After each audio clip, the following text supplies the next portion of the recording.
Hey, hey. So, I was thinking about the whole Dark Overlord thing and just kind of deciding to bring it to a close. And there's this thing that's been kind of kicking around in the back of my head. And I'm wondering, so I had done a video weeks and 3 weeks ago, maybe now, almost a month ago, about how I felt the Dark Overlord got paid off, had gotten their $10.1 million dollars and was going to stop releasing files. So what happened again? I did a video. You can go find it.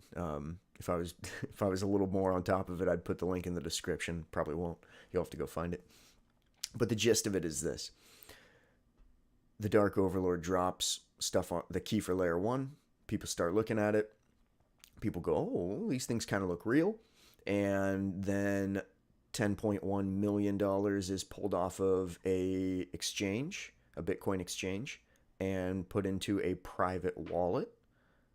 And then we don't hear from the Dark Overlord for a few days. People start to speculate. And then lo and behold, Layer 2 is released before it maybe should be. Here we are. So to me that was kind of weird because again I thought that they didn't have enough cyber cash to release it at that point, and they had previously been quiet, yada yada yada. Anyway, all that had led me to now believe, hey, maybe they did get their money and they were continuing to put on this play so that we would kind of fade out on them, so we would just kind of go let's go on to something else. And that's exactly what happened. Everyone just kind of faded out. There was only a couple people, still looking at the whole Dark Overlord thing. And now maybe I'm the only guy. I think I'm the only guy who cares.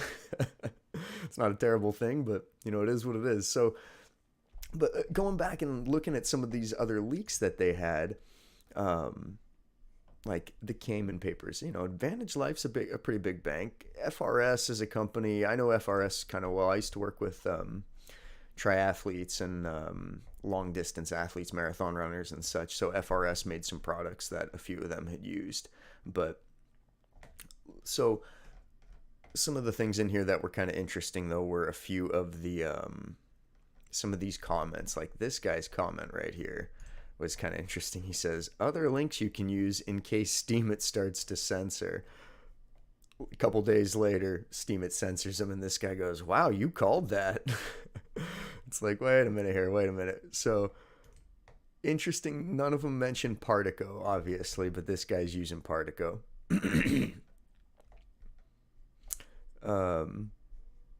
But I look at this guy. This guy's got a whole lot of steam. He's got a whole lot of power, a whole lot of steam. Well, at least it seems like that. So I didn't look at this guy yet.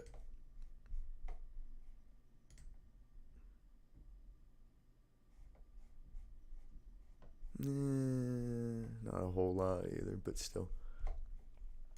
Anyway, it was interesting to me to consider that. So we'll see if that's the case or not.